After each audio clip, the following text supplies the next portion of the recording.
Over the years, our forefathers have fought to build the foundation of our nation, a reputation crafted by credible, accurate, and reliable news and information. From St. Mary's Road to Fontebelle to the world at large, what started as a weekly publication has evolved into a daily staple. On the back of credible news, our arm has reached exponential heights, locally and internationally, with a daily local print readership exceeding 107,000, complemented by a digital readership of 65,000 daily.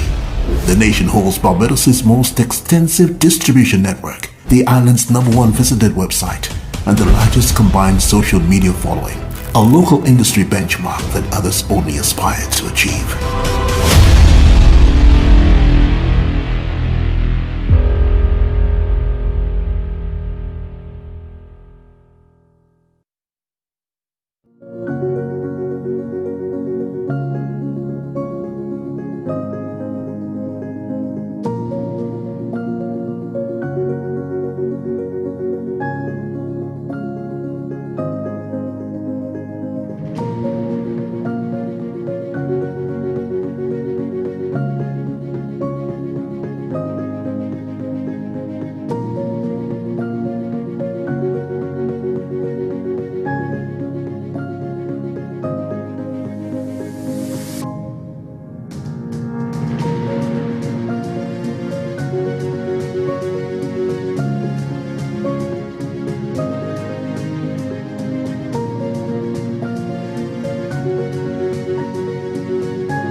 foundation of our nation. A reputation crafted by credible, accurate, and reliable news and information.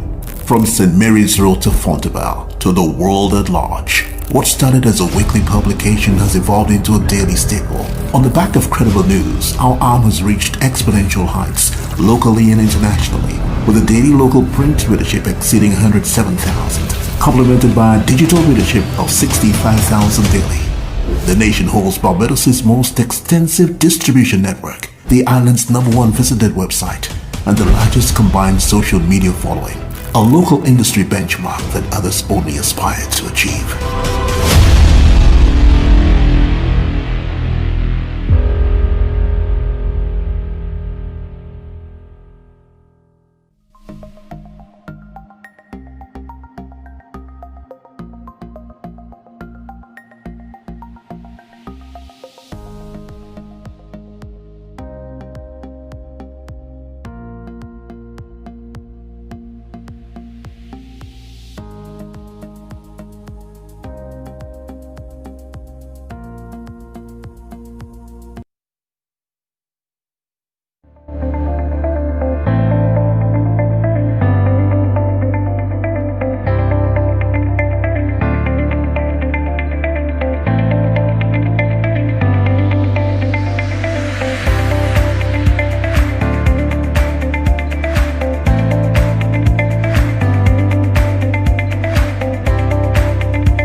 miss you.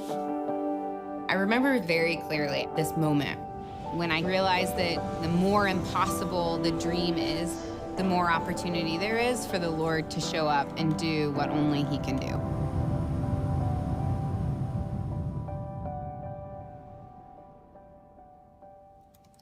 I had studied journalism, and throughout my time in university, I became more interested in social justice issues. And I was like, well, I know how I could do this. Ever heard of Nick Kristof? Journalism plus social justice, like, here we go.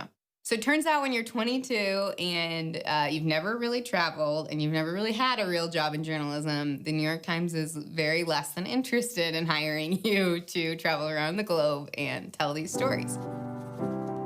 I actually had not the first clue about how the world worked. But the Lord had laid something on my heart. I felt this call, and so I decided to buy a one-way plane ticket to Uganda.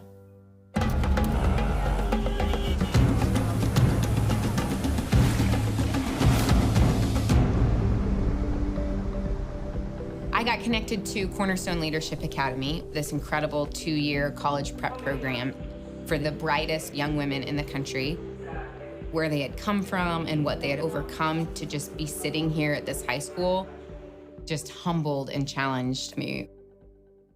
These young women were facing this 9-month gap between high school and university. Back in the village, they faced the incredible amount of social pressure to get married, to start having kids, to not continue their educational path. And then also the reality of them not being able to find a job to pay for university. All of this energy to really become change makers and leaders in Uganda could really dissipate. All of a sudden, those massive social justice issues became 25 faces in a very specific problem. I knew that we needed to create jobs. One of my friends from back home actually suggested, what about those strappy, funky sandals that you made in college that everybody loved? So I went to the school and I hired 3 young women, Mary, Mercy, and Rebecca, and I showed them how to make these sandals. And I said, if you make these sandals for the next 9 months, I promise that you'll go to university in the fall. A few months later, I headed back to the US and started selling sandals out of the back of my car. By the end of that summer, we had sold enough sandals to send Mary, Mercy, and Rebecca to university.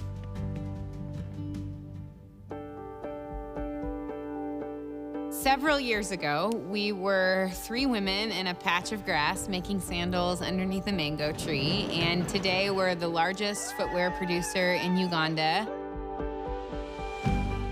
What we're trying to do at Seiko is really hijack the traditional overseas manufacturing and production model and instead create space where women become more of who they were created to be. We provide them with not only a fair wage, but full comprehensive health insurance. And we launched the Seiko Fellows Program, which enables women in the United States to sell the product, to earn an income, and to create an impact with their work. Every dollar of Seiko product that a Seiko Fellow sells in the United States directly contributes to her soul sister's university scholarship back here. Last year, we were able to grant each of our university-bound women with a 400% scholarship towards college. And 100% of the women have continued on to university and are either currently in school or have graduated from college and are out in the marketplace pursuing their dreams. I am shocked at how many people go through life without having someone look them in the eye and say, you are awesome, you are bold, you are smart, my company will be better, my community will be better if you will be a part of it. It's really remarkable how transformative that can be for someone. When we first started Seiko, we had no background in business, we had no background in fashion, we had no background in manufacturing.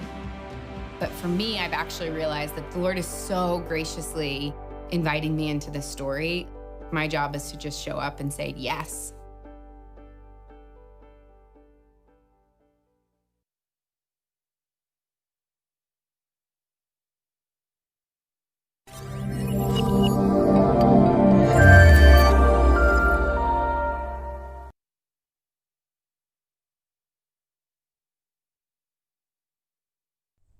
Welcome to Day 2. My name is Reverend Mark Watson. I'm the chairman of the Summit Committee for 2020. We hope you had an enjoyable day yesterday at Day 1 with Pastor Dara Richards and Nisha Woods. Today we look forward to 3 different workshops. The first one will be one in a live streaming. We'll have one about the implications of online church membership, and we will end day 2 today with digital evangelism and discipleship. We look forward to having you in each one of our workshops, and have a great day. Thank you.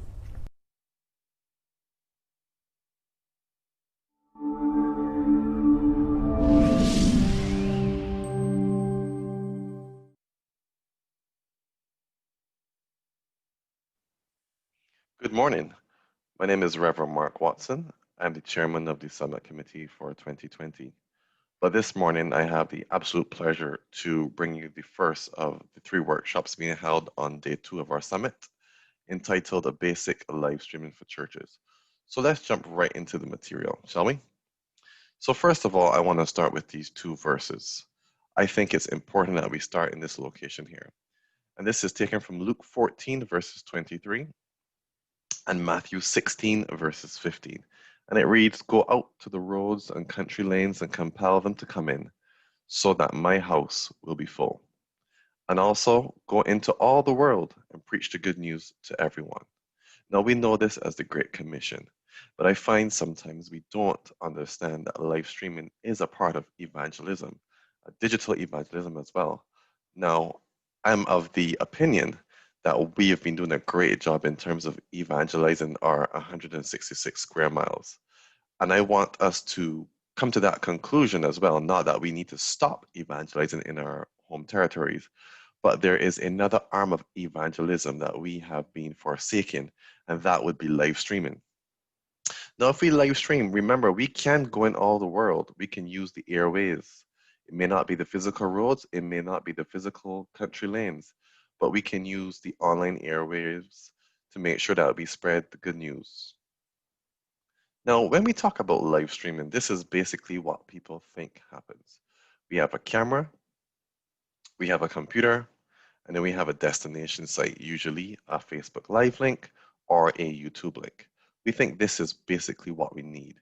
Now, this is basically the essentials to what we need, but there are a few components missing, and we're going to dive right into that.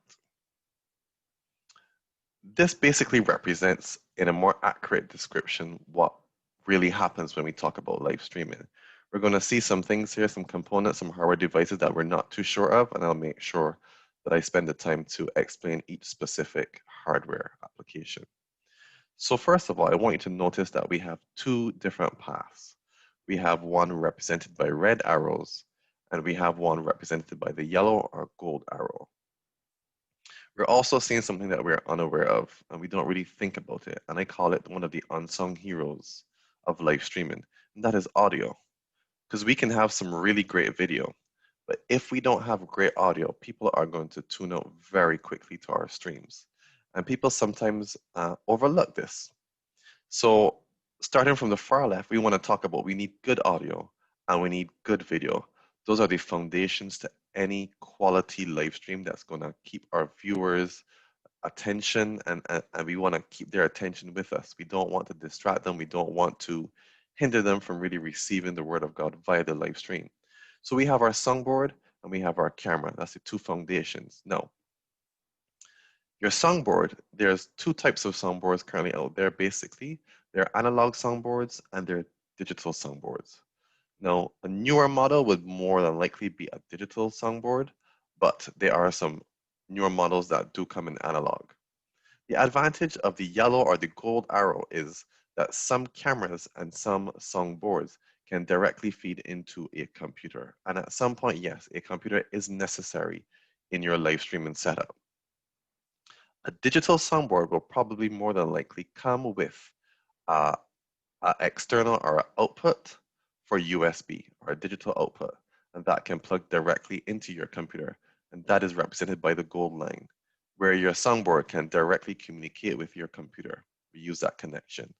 Your camera now, there are some cameras that can directly connect to your PC, and we'll talk about different types of connections from your camera to your PC, but just know that the most simplest one would be a USB camera. For some of us, we would consider them web cameras, but there are some higher end cameras that do have a USB connection. They're not many, but they do exist out there. So the gold line represents from the camera to the computer where there's a camera that can communicate directly to your PC, represented by the gold line. Now, like I said earlier, there are soundboards and there are cameras that cannot connect directly to a computer or your device, which is now represented by the red lines. We have two devices that have to go in between, or two pieces of hardware that have to be added to go between your recording device of audio and video to your PC to convert the signals. And we will go over them in great detail in the next coming slides. The one at the top, going from the soundboard to the PC, is called an audio interface. And the one at the bottom represents a video capture device. Once we add these two additional components in between our sound recording device or soundboard and our video recording device or our camera, then we can communicate directly to the PC. And then the PC can now take those signals and push to an end state. So let's start. What is an audio interface? And this is a very generic description, and I'm going to explain it in a little bit more detail. So it says that an audio interface is a piece of hardware that expands and improves the sonic capabilities of a computer.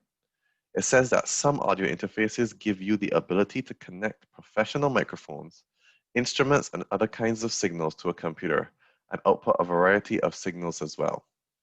Why would you need an audio interface? And this is important because not every setup requires an audio interface.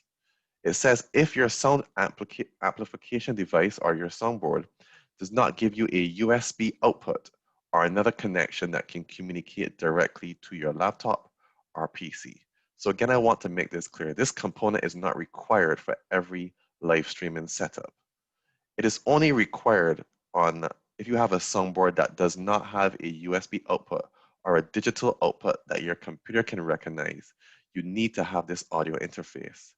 And there's a picture of one below, and we will, the next coming slides, I'll just take a look at two potential models that you may want to review and be interested in. If you have, for example, an analog soundboard, you are definitely going to need an audio interface, which will bridge the gap between your analog signal to convert it to digital. These audio interfaces output in USB, so they connect directly to your computer. Here's an example of an audio interface close-up, as well as a price. And I just want to make a note that all the prices in this presentation are in US dollars. So we have the Behringer UM2 at $115. Again, as you can see from the connections, it uses a mic or a line in, so you can use basically a speaker jack or an XLR cable. You can plug it in, and it will give you a USB, usually 3.0 or higher, and you can connect it to a 3.0 port on your computer, and you can convert your sound from analog from your board straight to digital to your PC. Another example here is the Focusrite Scarlett Solo, and this comes in at $109, just a different brand, one of the two I would recommend you get. Again, remember, these devices are not required for every setup, only setups where you require to convert your analog board sound into a digital format. The other component we took a look at earlier was the video capture device. So let's explain to you what a video capture device is. It says that a video capture device, and sometimes it's referred to as a capture card. The difference between a capture device and a capture card is one is internal and the other is external. A capture device would be an external device as displayed in the picture on this slide. And later down, we will show you what an internal capture card looks like. Let's continue. So a video capture device is also referred to as a capture card. It is a hardware device that you can connect to your computer that converts the video signal from your camera's output into a digital format your computer can recognize. So very similar to what the audio interface does. But this time, obviously, your camera connection based on the output of your camera, sometimes you cannot plug it directly into your PC. Why would you need a video capture device? And this is actually essential. A lot of persons during COVID would have had cameras or camcorders sitting around, and some of them tried to plug it in to use during COVID for their live streaming. And a lot of them ended up realizing that a lot of the output on their cameras could not connect to their computers. And this is the reason why, because they needed to get a video capture device to bridge the gap in between the camera to the PC. So why would I need a video capture device? If your video device or camera does not give you a USB, and I will say or another connection that can communicate directly to your laptop or PC. So in most cases, cameras do not come with USB. And below I have 3 different types of formats that cameras output usually come in. They come in SDI, also known as Serial Digital Interface. They come in USB, which we know is very universal, and as the name says, Universal Serial Bus. And HDMI, which we know, and I bet most of you didn't know what it stands for. It stands for High Definition Multimedia Interface. So basically, this capture device converts whatever signal your camera has to a format your computer can recognize. And this is usually the case of USB. Now, this is the external video capture device we're talking about specifically. Internal would be an internal device would be built into your PC, meaning one that eliminates the need for a laptop. You are automatically then saying you are going to build a PC or a desktop PC for your streaming. And I would usually recommend that sometimes because it gives you more flexibility, as well it creates a very good upgradability path for you as well. So let's take a look at these video capture devices, shall we? Remember, these are external devices. These are small devices that are external to your PC. And here we have the InnoGenie 4K. This is a 4K model, and I'll be showing you throughout the presentation some 4K models and some just high definition models. Reason being, some people may want to go straight to 4K. Others may think that the 4K quality is not as important or critical for the live streaming, but I'm going to give you both options here just so you can see some prices as well as basically the performance versus price. So as I said, here we have the InnoGenie 4K to USB 3 4K version. This retails, and again, this is US dollars at 395 US dollars, and that's what it looks like. This one specifically is taking your camera's HDMI output. It's going to go into the InnoGenie, and it's going to convert it to USB 3.0. So again, this is an external video capture device. Here is a non-4K version. Here is the Magewell USB capture at $299. So again, remember, these are external devices, external to your laptop or a PC. If you don't want to build a PC and you have a laptop, these devices are more suited for your needs. However, if you're going to build a desktop, we're going to take a look now at the internal components that you will require for video capture.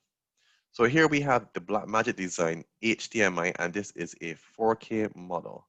And the price may be a little covered over by my, my face, but it's just about $1,100 US. And you may be asking yourself, that's a little pricey. That's okay.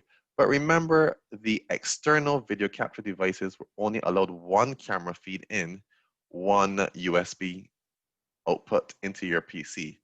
This is an internal card that will give you 4 inputs. So if you were to factor the cost of one external video capture device, multiply it by 4 camera feeds, it's basically the same price. So for $1,100, you can have up to 4 inputs into your video capture device. That can mean 4 cameras, or it could mean 3 cameras and an additional computer and another, or maybe an additional piece of software into your streaming. So let's take a look at what a non-4K model will look like. And another brand, this is the Magewell Pro HDMI, and this is for $899. So again, just want to review quickly. We're going to pause for a little break for a word from one of our sponsors. But just to recap, I just want to make sure that we understand the basic path of what we're discussing here.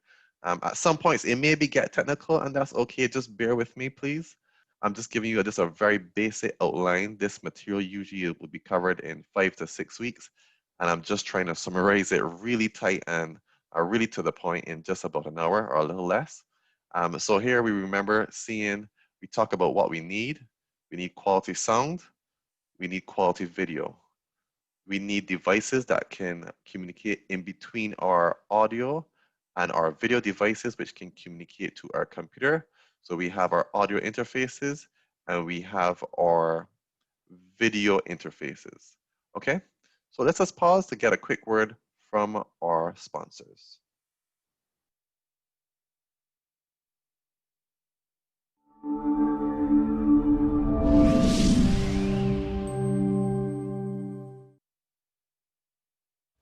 Over the years, our forefathers have fought to build the foundation of our nation, a reputation crafted by credible, accurate, and reliable news and information. From St. Mary's Road to Fontebelle to the world at large, what started as a weekly publication has evolved into a daily staple.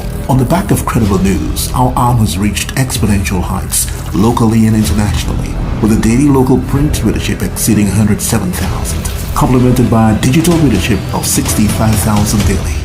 The nation holds Barbados' most extensive distribution network, the island's #1 visited website, and the largest combined social media following, a local industry benchmark that others only aspire to achieve.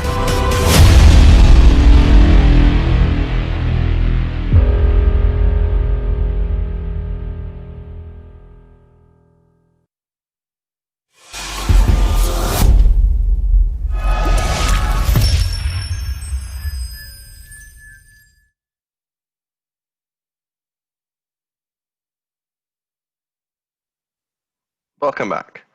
Hope you enjoyed those videos from our sponsors. We're right back into the material. We may get a little technical here, but before we start to speak about the individual components of live streaming, I want us to ask some questions in terms of strategy questions. And in everything in life, we need to understand the purpose of what we're trying to achieve. And there's two questions here I'm going to pose, and I want everybody to be thinking about it. And the first one says, what type of experience are we trying to give our viewers? We can't be live streaming just for live streaming's sake or because everyone is now live streaming. There needs to be a purpose behind your live streaming ministry. And everything in life has a purpose. And we need to make sure we understand what purpose, the purpose of our live streaming ministry is to be. Are we just trying to allow people to see what we do for worship? Or are we trying to reach the lost through our live stream? So what experience are we trying to give persons? Also, how do we strike a balance between high production quality and a genuine live experience for our viewers? And this is a really critical question to ask yourself. Why? Because sometimes we believe in excellence, yes. And sometimes we can make a live streaming into a production, for lack of a better word. If we do some editing and we have a lot of fancy camera switching and a lot of merging in and out, and it can become a production. But we have to find that balance between having a quality production, because we still want to be able to live stream in a way that it keeps people's attention on your live stream, and the material and the worship and the ministry of the word, but we still want to keep them captivated. So we need to find that balance between doing a high production quality and still have a genuine live experience. Because if it's so segmented and so structured and so edited, sometimes it can really tear down the real genuine feel of being in a worship session because it's so edited over. So we need to find that balance between genuine and still have a very high quality production. Now, basically, there are three approaches to live streaming. And this is all part of your strategy that you have to decide before you even buy a piece of equipment. It would be good to know what your strategy is going forward. Now, there are three main approaches here. There's the traditional live streaming, there's simulated live streaming, and there's pre-record and post. Now, because of the time that I have allotted today, and as I said before, this is trying to fit 6 hours worth of material into a quick 45-minute, 50-minute workshop. I'm only going to go over the first two, which is the traditional live streaming and simulated live streaming. Pre-record and post is a little like simulated live streaming. So for a lack of a better understanding, it's very similar, it's very close. So as I explain simulated, you will understand the pre-record and post. So traditional live streaming. Now there's some pros and cons, and I will give you the pros and cons, and then I'll give you the real world application to these approaches.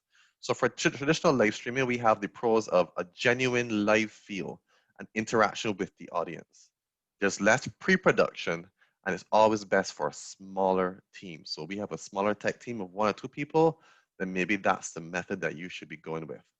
The cons, however, of the traditional live streaming approach is that it requires more equipment for a higher quality broadcast. Remember, we're trying to achieve a high quality broadcast. We're not expecting you to be the best in the world, because obviously the live streams that are up there are, thousands of dollars into equipment. Also, one of the cons is that more things can go wrong during a traditional live stream. And finally, it's a less polished final product. Now, let me give you the real world application. So I go to church. I have 2 cameras and I'm in charge of my live streaming. And this is just a scenario. I go in, I set up camera 1, I set up camera 2. I run the cables, I connect it to the PC. I sit there. Church starts at 10 o'clock. At 10 o'clock, I go live, I hit record, and everything, the live stream just starts. I do very little bit of editing. I don't focus on anything that's going on. The stream just goes on. And then as soon as worship church is finished, I hit stop, I take off my go live, and that's it. That, in the simplest form, is what we call a traditional live stream. Once your service starts, you start your live stream. Once your service ends, you end your live stream. As we talked about the pros for it as well, it's a real genuine live experience. If somebody was sitting in your church, there's no different experience that they got based on what the person who is viewing got. It is the true, genuine live feel and interaction with the audience. Now, as I said, there is less pre-production. There is no need to prepare slides in advance or to do any fancy editing or transitions. I mean, yes, you still could, but in the truest sense, there's no real pre-production. There is literally just setup, as there used to be an ad, set it and forget it for a grill. That's exactly what a traditional live streaming in the true sense would be. You set your cameras and you forget them. You just let them record, you let them go live. Which is why it's good for a small team. It's a one-man team can actually run this live streaming setup because there's no editing, there's no changing of camera focal points, there's no moving around, there's no panning shots of the audience. One-man team can easily master the true, genuine, traditional live streaming setup and approach. But again, we have cons. You can't do simple, cheap equipment will not give you a high quality broadcast because it's just you. So you need to invest in high quality equipment to ensure you have a high quality broadcast. And more things can go wrong. We all know sometimes somebody is asked to pray, they pray for 40 minutes. They pray for 20 minutes. Well, 40 may be a little exaggeration, but they pray maybe longer than usual. Or something happens, somebody trips, something happens during your live service, but you know your traditional live streaming, you can't edit that out. You can't stop your live stream because something happens. Maybe an accident happens just outside your church during your live stream. Hey, you can't stop that. You can't edit that out. The online audience is going to hear the accident, maybe the screeching of tires. If you are in a church that's near a main road and there's a lot of vehicles or people revving their engines, maybe loud music in the background, your viewing audience is going to get that live experience. And that sometimes can be an issue. And as I said, things can go wrong. Maybe somebody trips on a mic cable and the mic pops out. Guess what? Your live stream is going to lose that mic for a set time until that mic is plugged back in. So there are definitely more things that can happen wrong in a traditional live streaming. And it will be a less polished final product. Not saying this is a bad thing because, again, we have to balance genuine feel because we don't want to simulate something that is going to be so not realistic. It didn't really happen, that we've done so much editing. So we have to be aware of this approach, but it's one of the simplest and one of the easiest approaches, traditional live streaming. The next approach we're going to take a look at is the simulated live streaming. And again, I'm going to go through the pros and cons. And then once we're finished, I'm going to give you a real world application. And then eventually, I know everybody want to jump into gear and what gear to buy. But these are things we have to cover before we even talk about gear so that we are prepared for success and we're planning for success. So one of the pros for simulated live streaming would be there's a strong sense of the live feel. And I'm going to go back over that. It's not genuine live feel, but it will be a strong sense of, or it would appear to be a live feel. Now, also the pastors would then be available to interact in the comments because remember, this is not live. And easily to automate multiple service times. The time to produce a more polished content ahead of time is available. Now, there are some cons. It's not a genuine live experience.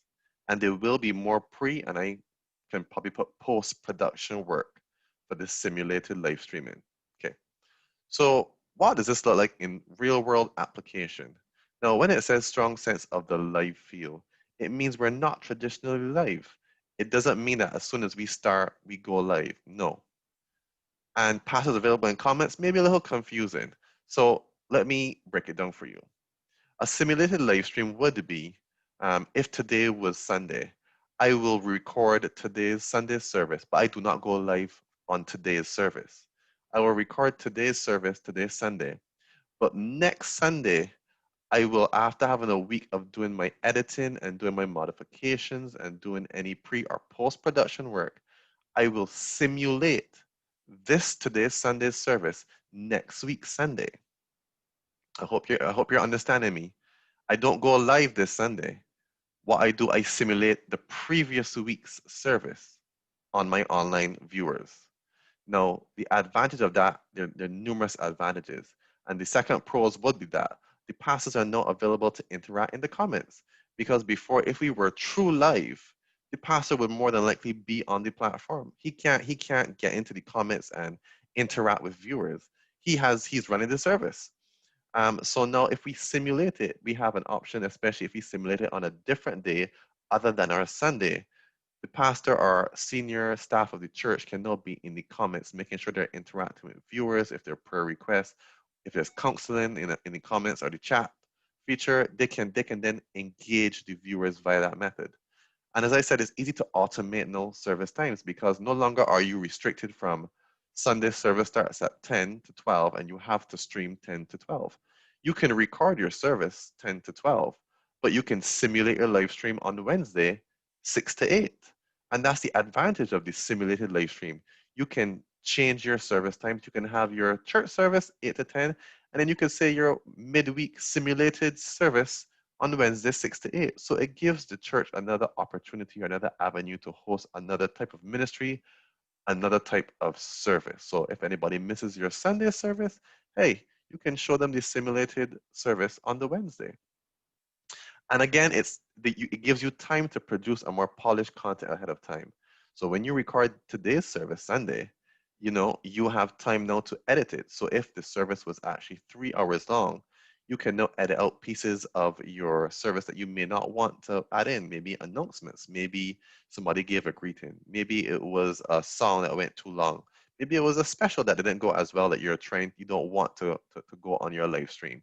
You can now go and make all the edits ahead of time before doing your simulated live stream. Then we talk about cons. It's not a genuine live experience. Yes, it's not genuine. We are trying to simulate or give people the impression that this is a live service. However, it is not. We are just simulating a live service. And again, the con would be more pre-production work. So we need somebody on your tech team to have some sort of editing, understanding of software. And then we will talk about more about software coming up in the next slides, because once we do simulated live stream, we will have to engage some version of software at some level. So again, we have the traditional live approach. We need to decide, are we going to go traditional live? It's much more easier. And it may be what a lot of people are doing just because it is easier to manage, especially in the when you first start out.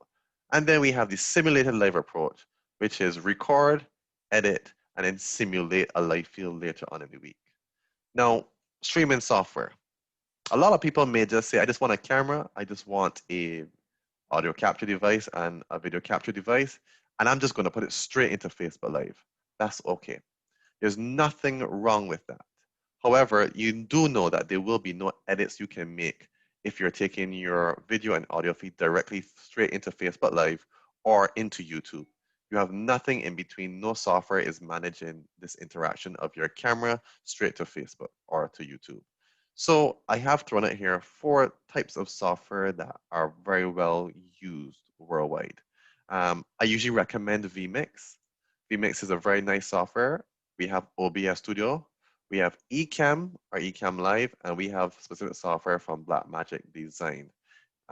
If you buy some sort of equipment from them, you will, specifically the ATEM, a Mini Pro, and that's ATEM, you can get access to streaming software from Blackmagic Design.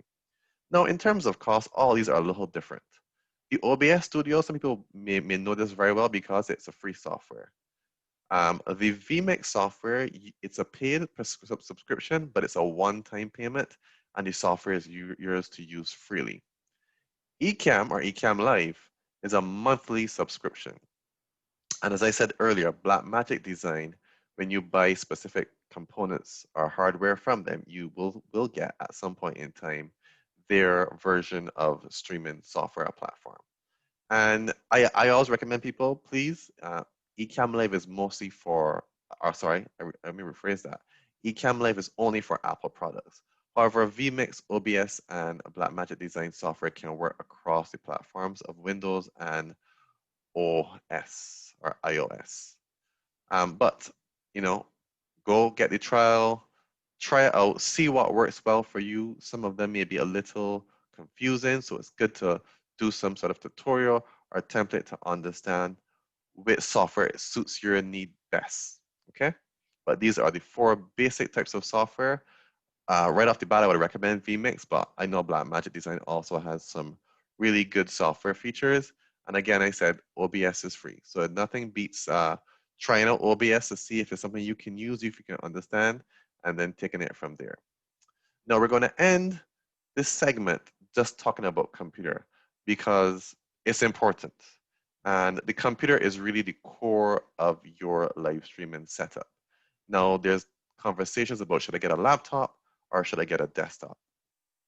The laptop, obviously you can get a laptop, but obviously the laptop ports are very restrictive. When you buy a laptop, it is what you get. You can't really add it unless you add a dongle or add another piece of hardware to your laptop to get the required ports and results you're looking for.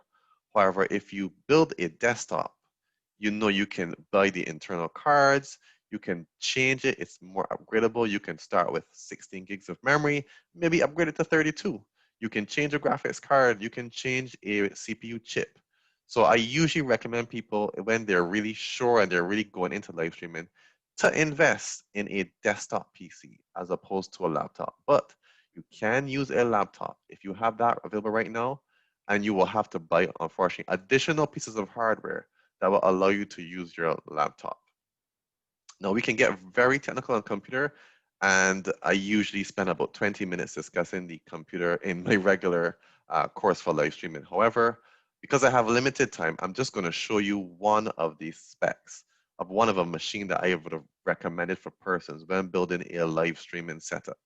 For those of you who are not tech heads or tech savvy persons or not technically inclined, this will probably go over your head, but I thought it was important just to mention these specs because you may leave here wondering, okay, he said buy a computer or build a computer or buy a laptop, but there are so many options out there. So I wanted to try to zero in on some specific types and specs that you should be looking for when trying to build your setup. Now, the computer is a jack of all trades. We know it can do word processing, it can do audio, it can do video.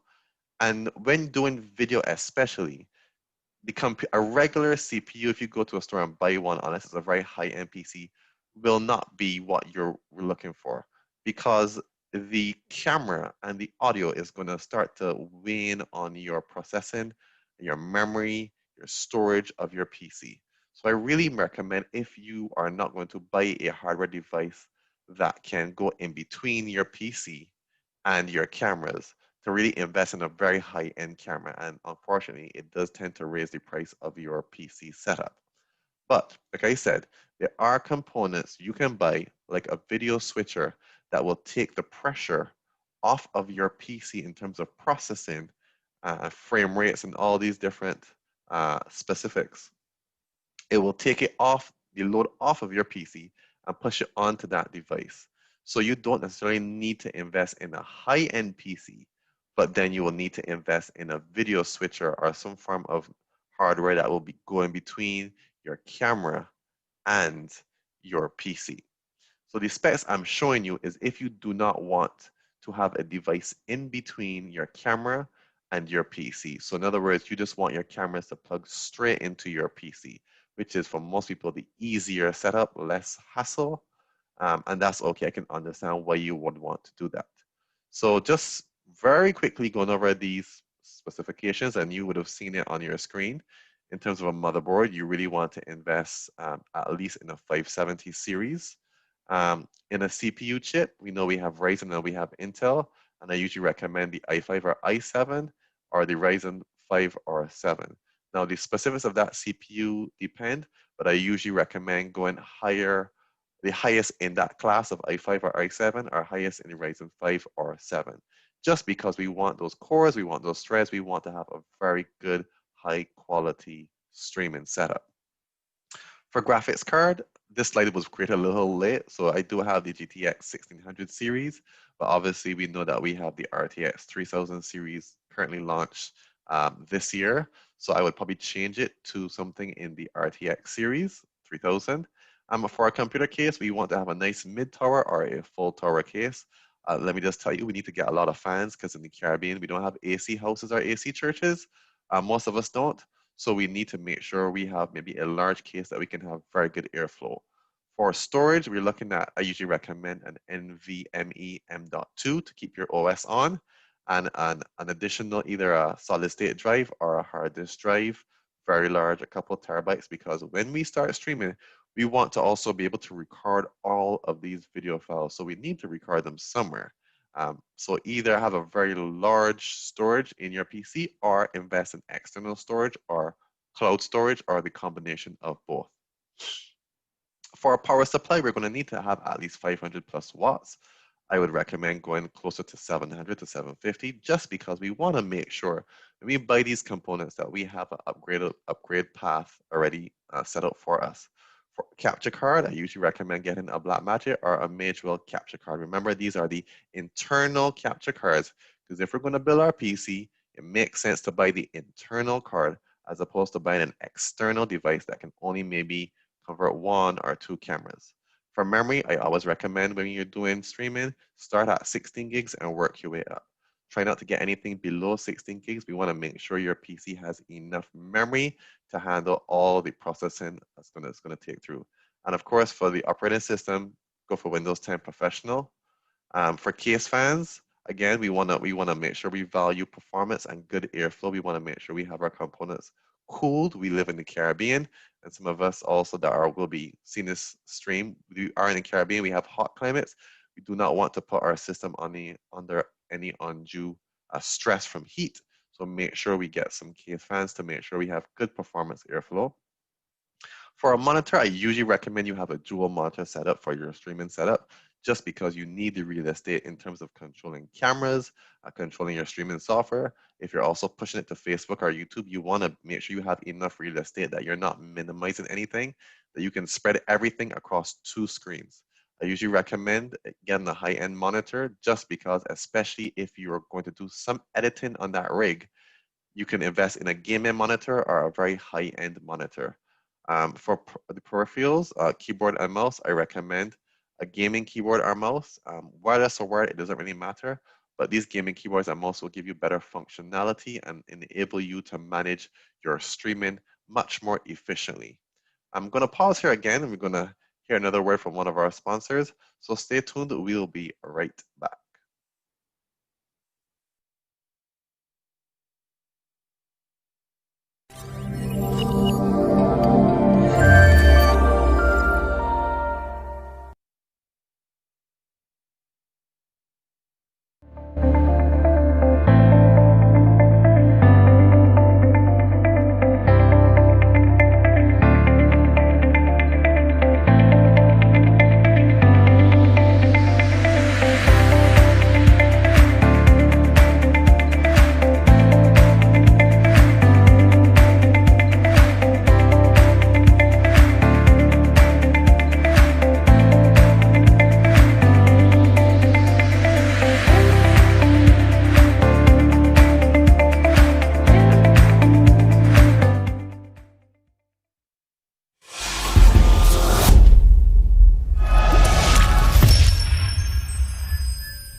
Welcome back to Basic Live Streaming for Churches, and this is Workshop 1 of the Wesleyan Summit. We're going to continue on now, and we're going to speak about specific components that we can add to our live streaming, which is going to really improve the quality of it. And the unsung hero or what I think is one of the unsung heroes of live streaming, is our lighting setup. Now, I just want us to be aware, natural light versus artificial light is very different. And we need to take this into consideration when doing live streaming. Does our church have large windows? Do we have lots of natural light flooding in?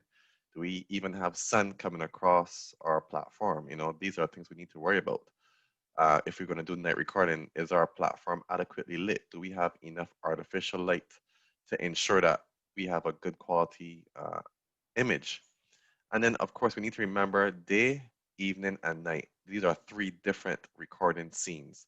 And what I mean scenes is that the same type of recording you will do at daytime may not be the same type of recording you do at the evening or for a night service. So we have to take that into consideration.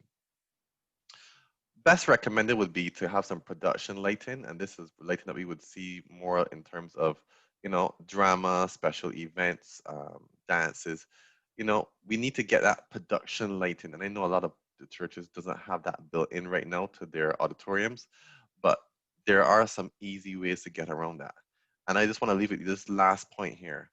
Bad lighting makes your camera and your software work harder. And as we always say, it's best to work smarter than to work harder. So if we can add some more lighting into our platforms, into our congregation, to our churches, into our assemblies, then it means the camera has a better job to focus on more detail as opposed to trying to stream out the bad light. So what I'm just going to give you now is a very quick 3-point lighting setup. Now this would be in case you don't have the funds, you don't have the facilities to create a very elaborate lighting setup for your platform or for your stage or for your person you're trying to illuminate. This is called a 3-point lighting system, and you can use it also for small lighting. Right now I'm using a very similar 3-point lighting setup right now as I'm recording this. But even if you have like small Bible studies, and I know some of the churches are still doing Zoom on weekends, on Wednesday nights, midweek services, this is exactly a very nice small setup for you if you're the pastor or you're the song leader or you're a presenter. So you can have some very small lighting in your area just to make sure that you're well illuminated. So the yellow dot in this slide is representative of the person you're trying to illuminate. The green arrow being more than likely the direction your camera will be facing. Now, in this 3-point lighting approach, we have a key light, a fill light, and a hair light. So your key light is exactly what it says. It's going to be your main light, and it's going to be probably about 45 degrees from your object. And you will probably put that at your highest level of brightness compared to your other lights. So let's say on a scale from 0 to 100, your key light will be at 100. All the brightness will be coming from that one angle. Now you have to appreciate that when you do this, and I know there will be some lighting experts speaking, and by all means, you know, speak to one of the lighting experts in your church or that you're aware of for more specifics concerning lighting. This is just a very basic lighting setup. As you light from your left-hand side coming across your object's face, you're going to create shadows on the right side of your face. And that is understood, which is where your fill light comes in. So your fill light now covers the right side of your face. However, you don't want your fill light to be the same brightness of your key light. So you just want to fill in some of the shadows coming across your face being caused from the key light. So as I said beforehand, on a scale to 0 to 100 being brightness, your key light will probably be at 90 to 100, and your fill light may be somewhere around 60 to 80. You just want to easily fill in the shadows that are being cast from your key light. Now, hair light. Why do I need a hair light? Or why do I need a color LED strip and bulbs, which is represented also on this slide? Because we want to sort of understand the field of depth. So having a hair light or another light behind you could be either on the ground pointing up or recommended to be above you pointing down. And it will be focused on your hair or your body line, just so that you can start to create a field of depth. Because remember, we have our camera coming straight on, but we need to have some sort of idea of the depth behind the object you're trying to illuminate, which is also why the colored LED strip or the bulbs behind you, this could be easily put across the back of your platform on the ground, not in the air, on the ground, just so that it gets a different feel. And if you have LED strips, you can control the color. And these are very beneficial, for example, in the long term, if you have some sort of programs like Christmas or Harvest, or you want to change scenes in drama productions, these things can be very inexpensive. I know a lot of you have seen these LED strips. They're not very expensive, and you can purchase them and you can add it to your church, and it creates a very nice scene. Okay, so again, though, this is just a very basic 3-point lighting system you can utilize on a small scale in your small Zoom meetings or WebEx meetings, and on a larger scale if you cannot afford all the technology and lights. But again, I will ask you, if you want specific information regarding lighting, speak to a specific lighting professional and have them give you their opinion in terms of what you can do to make sure your object or your platform is properly illuminated. So now we talk about camera. This is usually takes a whole 2 hours usually to discuss when I teach the class for basic live streaming. It's a very touchy area. People have lots of ideas in terms of which camera they should have. And if you were to search Amazon or anywhere, and you would see there are so many options of cameras. Now, the first debate or battle we're going to have when it comes to camera is, should we buy a DSLR camera or a camcorder? And I'll explain to you the differences between them. And it says that the biggest difference between a DSLR and a camcorder is that DSLRs have much larger sensors than camcorders, and it's set more or less for the same price point. In limited light, however, a larger sensor will collect more light than a smaller one. And with the larger sensor of the DSLR, it is easier to get low light images without needing a video light. So what that basically says is, basically DSLRs and camcorders are almost relatively the same price. There are some differences, and I will explain that before we go into some specific examples. A camcorder obviously is built for continuous power.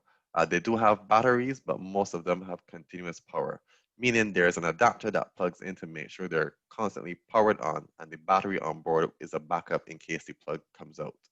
A DSLR, however, is not necessarily built for continuous power. It is more for short-term usage. So you also need to understand, while a DSLR can last a full worship session, some cameras have been known to overheat. So you have to do your research to determine whether or not the camera you are buying DSLR has continuous power adapter attached, or will you need to just buy an extended battery pack to make sure it powers for the length of your service. Also, a camcorder, the lens comes fixed. You don't need to buy an additional lens. When you buy a camcorder, you buy everything. With a DSLR, sometimes when you buy a DSLR camera, you only buy the body or the frame. Then you have to go and purchase additional lenses. So again, that's a little pro for one and a con for the next. But again, it does say that the DSLRs work better in low light situations. So, for example, for churches who don't have production lighting or stage lighting, a DSLR may be the better option for you. Because of the larger sensor on the DSLR, it will be able to give you a better image in low light. Remember, we spoke about lighting. If you have great lighting, it makes your streaming easier. It takes less pressure off of your camera. But if you don't have good lighting, the pressure is then on the DSLR to work in a low light environment. So we're going to take a look at some camcorders and some DSLRs. We're going to take a look at regular camcorders and 4K cameras and some price points, as well as DSLRs as well. So here's a very good entry-level camcorder. It's the Canon Vixia HF-R 800. And again, these prices are in US dollars, and this is at $249. Now this is a non-4K model, okay? It will give you continuous power. It's a very good workhorse for a very reasonable price, okay? Here is a little higher end camcorder. This is not the 4K, one of the 4K versions. And as I usually have been doing, I give you at least one or two brands. So here's the Sony FDR AX43 4K camera, and it costs $748 US. A very good camcorder. You can see from the camera, it will have a fixed lens. You don't really change these lenses on the camcorders. So when you get it, you plug it in and it should be working fine. So these are camcorders, what we traditionally know as what we call a camcorder. Here is what we call a DSLR. And here's an example of a very nice entry-level DSLR camera. This is the Canon EOS M50, a very recent model. And you can see the price retails basically at about $700, which is almost very on par with the Sony camcorder 4K that I just showed previously. However, as you can see, this cost is not for the lens. This cost is just for the body of your camera. Remember, though, that these tend to shoot better in low light situations, but already we're on par for the cost of a camcorder, a very entry-level 4K camcorder, and the entry-level DSLR camera. We are on par in terms of cost. So now you have to go further and buy some lenses. And here's where it gets tricky, and here's when you have to know what lens you're looking for. So I just have 3 lenses up here from varying lengths, and these are all lenses for the Canon M50. We have a 100mm lens for $899. Remember, these are in US dollars. So already we're seeing that a lens can cost more than your camera body. We also have a 50mm lens just for $120. And we have an 18 to 150mm lens for $499. So already we're seeing that the DSLR can and more than likely will be more pricey. Now we can get a more expensive camcorder. Now we have the Canon XA series, but I just wanted to show you an entry-level camcorder because we understand that we are not production companies as churches, and maybe someday, God willing, we will get to that level where we can invest in some higher quality equipment. But for now, we understand that entry level is where the church needs to be at in terms of live streaming, unless you can really start to create a very good budget for your live streaming. So again, these prices are US dollars, and you can see already, well, I wouldn't say a major disadvantage, but it is a con in terms of having to buy an additional lens for your setup. Now, going a little bit on the high-end side of things now would be something like the Blackmagic Pocket 4K. This is not a 4K camera, but it's a DSLR. Again, this is what you see is what you're buying. You're only buying the body of the camera. I want to be clear, only the body. What you see, there's no lens attached. So for $1,295 US, you are buying the body of the camera. This is a very nice camera. It's a higher end camera. It's not an entry level camera. But again, this is a DSLR. It will shoot better in the low light situations. Again, you'll need to buy lenses. Unfortunately, Blackmagic do not buy or build, or sell their own lenses. So you have to get a third-party lens. So I have a company here that produces lenses for the Blackmagic Pocket 4K, and we have a 50mm and an 85mm lens at $549 and at $599. So again, I hope you understand. But like I said, this sort of talk about cameras can last hours sometimes. So it's best again that when you're deciding on buying a camera, you speak to a relative professional in the field of audio and video to ensure you're getting something that meets your church's needs. Even the lenses, for example, you can see the varying lengths. All that depends on how far the object you're going to shoot. Now, we spoke earlier up about USB cameras.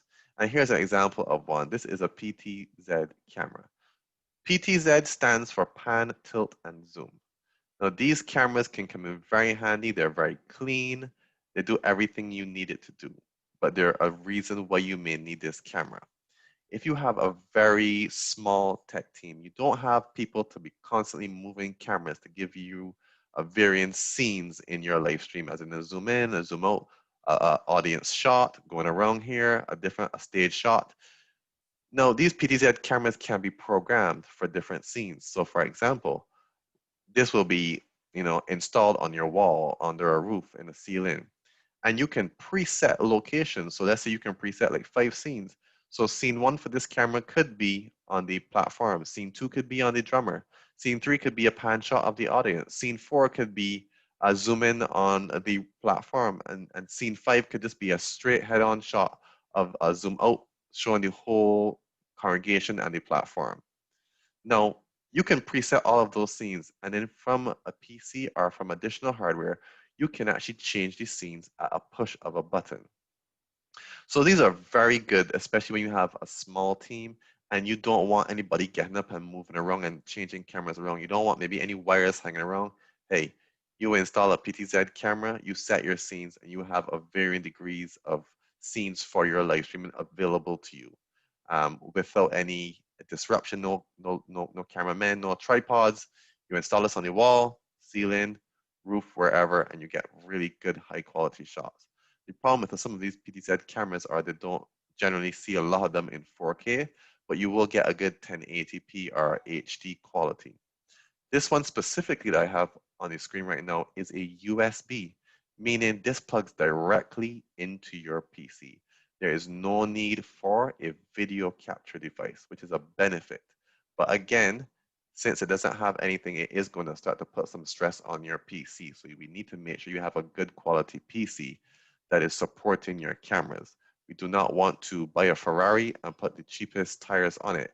We want to make sure you have a Ferrari. You really want to experience that performance. You have to put performance tires on that Ferrari. So the same thing with live streaming. We don't want to get really good cameras, but then have a really poor PC trying to work with that really high-end camera. We want to make sure that we have something that can function well between our equipment to make sure there's a good synergy among our equipment so that we get a really high quality feel and stream. So here, as I said beforehand, is a USB PTZ camera.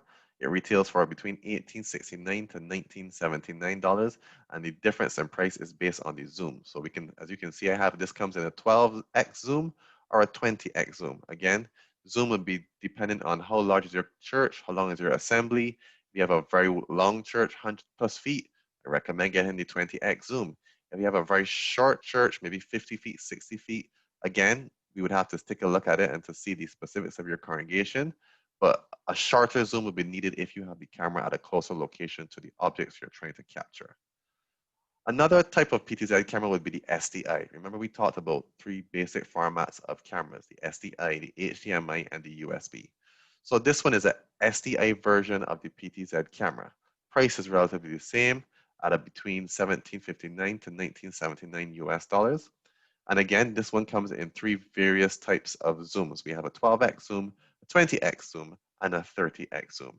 And what you see is basically like that. It is a camera, the lens, a small console, and you just install it in a portion of your church. It looks cleaner because it's not as distracting as well to your congregation. So again, let's take a look at the bigger picture. We're going to pause a little bit before we come out with some questions. I know some of you may be putting some in the chat, and some people have emailed me beforehand some questions, and I'll respond to those. So I just want to take a look at this bigger picture now. Have an understanding of what really is happening. I'm sure you've had a little bit more clarity in terms of what may be required for your church for live streaming, especially in terms of what pieces of hardware you may need to invest in. One thing I would say to you as well is don't think you need to buy all the equipment in 1 year. You can build out your live streaming setup. That's what I usually recommend because, and there are questions I'll talk about, the cost as well of what a full system may cost to begin, as well as what you may need to add. But maintenance is also very important. I find a lot of us sometimes we buy equipment, but we don't have a maintenance schedule, or we don't think about potentially an upgrade path to our equipment. We just keep our equipment until it stops working, which is not best case at all when dealing with any sort of equipment, whether it's audio, video, or even PCs. We want to make sure we're constantly upgrading as technology changes to make sure the quality of our stream is also increasing and improving from year to year. So I would also recommend making sure that when you do streaming, you set yourself a yearly budget allocated for your streaming gear to make sure you're improving something every year to make sure you're getting better and getting more equipment and more hardware.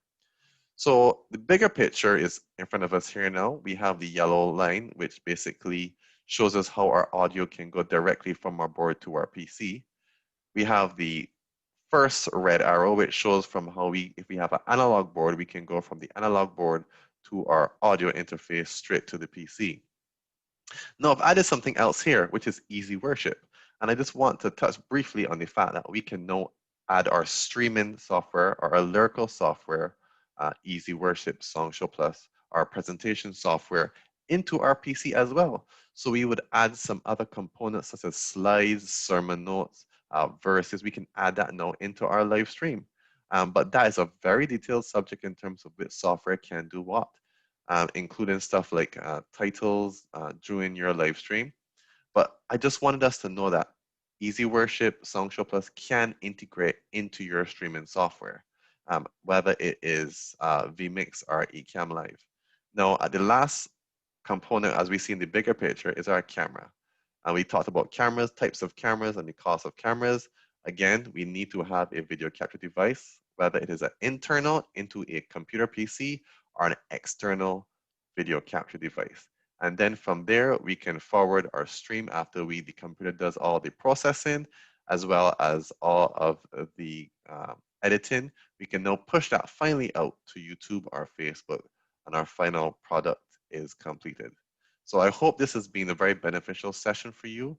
I hope your eyes have been open in terms of what requirements you may need in terms of hardware, and as well as your understanding in terms of strategy going towards streaming. We're going to take a little break again, but when we come back, I'm going to deal specifically with the questions that have been raised in terms of cost and different other questions in terms of what should I buy first, which comes first, chicken or the egg. Yes, so I'm going to come back in about a few minutes, and I will delve right into the questions that have been posed in the chat. And I hope you've been adding your comments to the chat, as well as those who have emailed me previously these sort of questions. So I'll be back in a little while.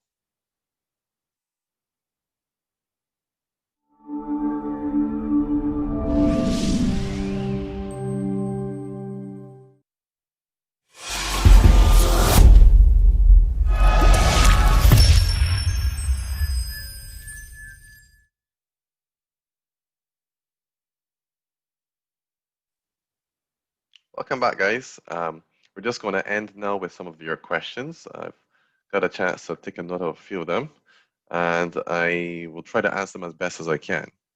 So one of the first questions that came up was the cost of a PC system. While I spoke about components, yes, I didn't mention what would a customized build of a PC cost.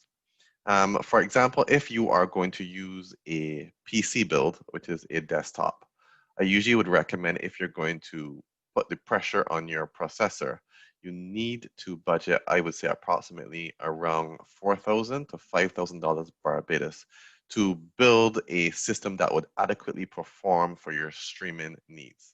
However, if you are going to buy some hardware to circumvent the pressure from your cameras to your PC, and there's another question that I'm going to deal with a little shorter, because I mentioned something called an ATEM Mini Pro. ATEM meaning ATEM Mini Pro. If you're not going to have the pressure on your cameras directly on your PC via an internal capture card, I would recommend more around $3,000 to $4,000 Barbados for your system. That is assuming that you have a hardware or a video splitter that's going to take the pressure off of your PC. So that's one question. Somebody asked about the ATEM Mini Pro. I talked a little earlier on about a video switcher. The ATEM Mini Pro is a video switcher. What it does, you plug your cameras into it, and then there's a feed that can go from the ATEM to your laptop or desktop, and then you can control your cameras via the Blackmagic software. So that's what the ATEM Mini Pro is. The ATEM Mini Pro is just a camera switcher. Somebody asked a question about budget. How much do I need to budget for my church in the first year, a starting year? And then somebody also asked what would be a good yearly maintenance budget for a streaming rig or a streaming setup be. So in terms of budget, it all depends. Now you can start streaming for, I would say, about $2,000 Barbados entry level. That does not include a laptop or a desktop in terms of just buying equipment. And somebody did ask me in the comments in terms of how many cameras is a good number to have. I usually say start with one. There's no need to jump and buy 2 or 3. No, we need to understand. You need to understand, first of all, what you're getting yourself involved into. And I usually would recommend investing in one camera first. So to start, get one camera, get one external video capture device, and then invest in the cables, maybe a tripod, some other accessories that you may need to improve the quality of your streaming.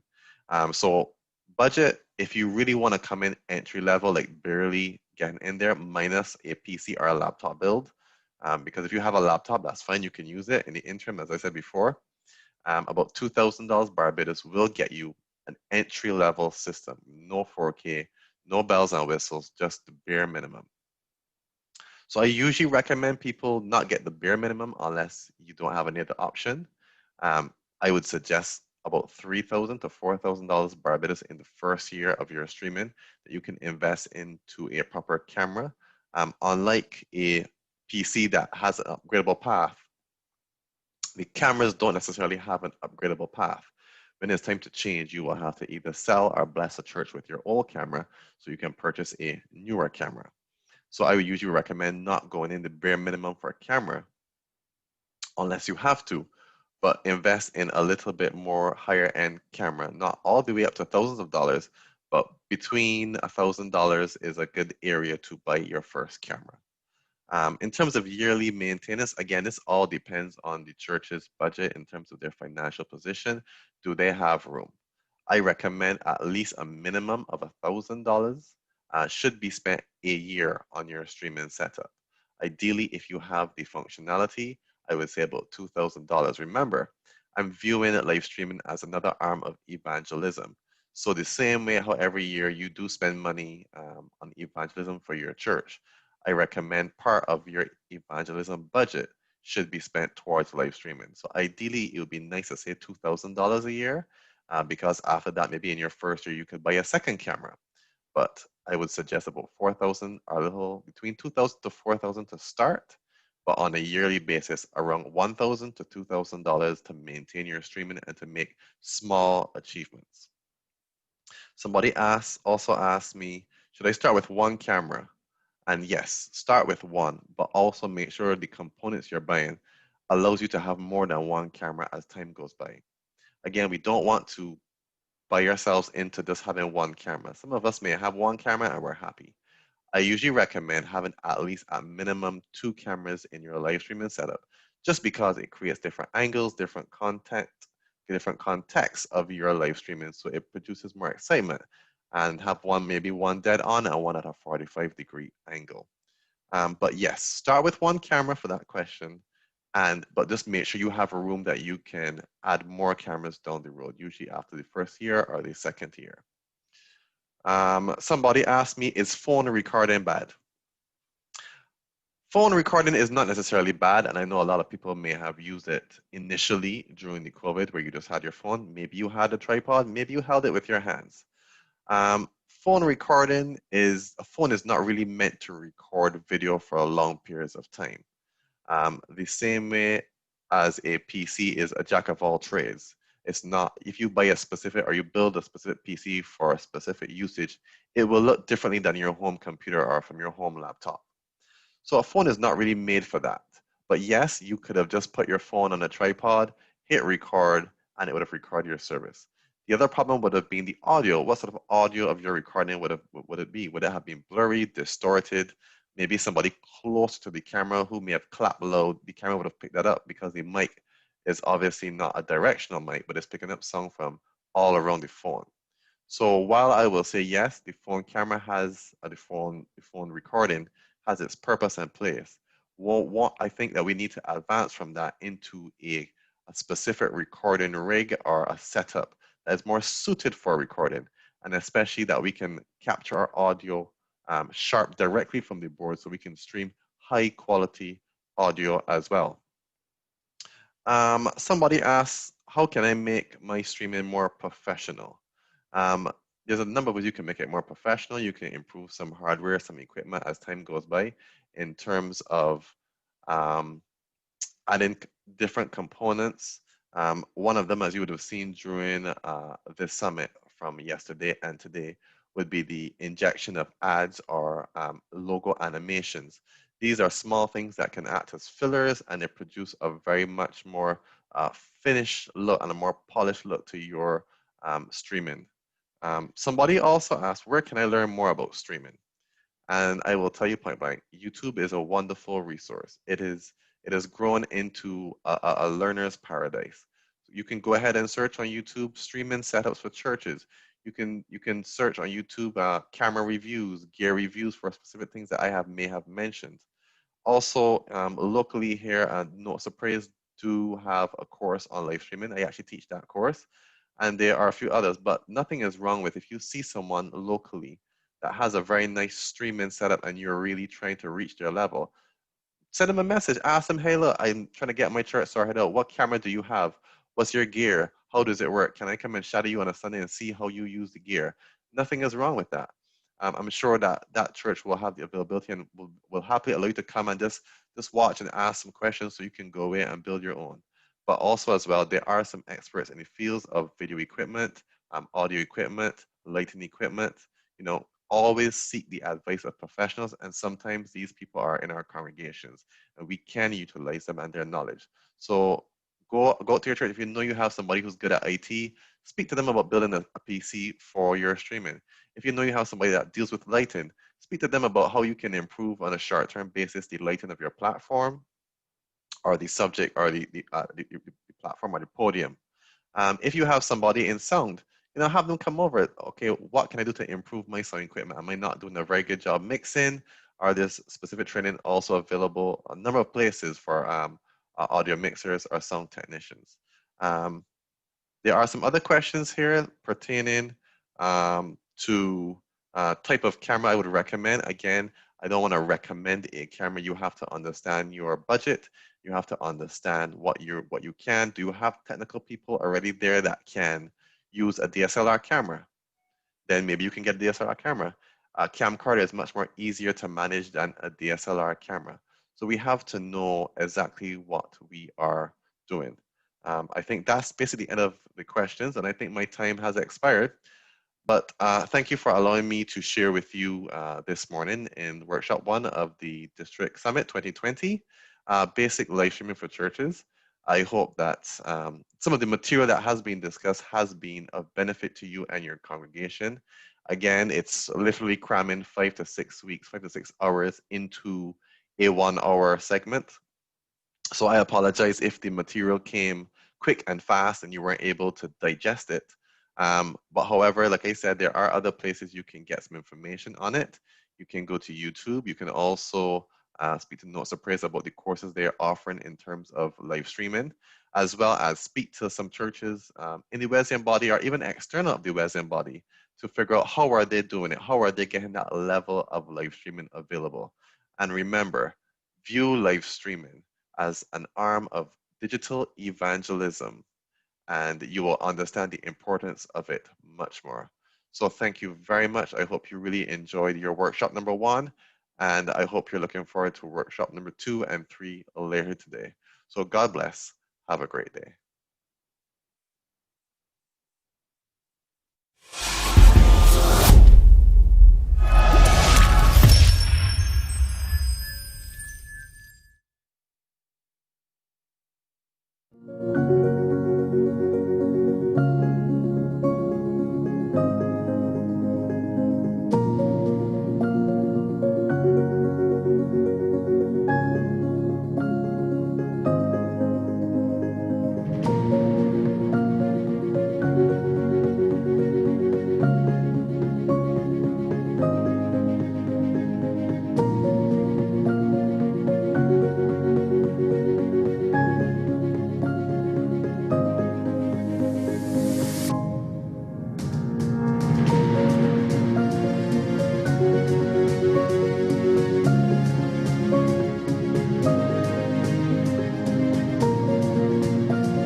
Over the years, our forefathers have fought to build the foundation of our nation, a reputation crafted by credible, accurate, and reliable news and information. From St. Mary's Road to Fontebelle to the world at large, What started as a weekly publication has evolved into a daily staple. On the back of credible news, our arm has reached exponential heights, locally and internationally, with a daily local print readership exceeding 107,000, complemented by a digital readership of 65,000 daily. The nation holds Barbados' most extensive distribution network, the island's #1 visited website, and the largest combined social media following, a local industry benchmark that others only aspire to achieve.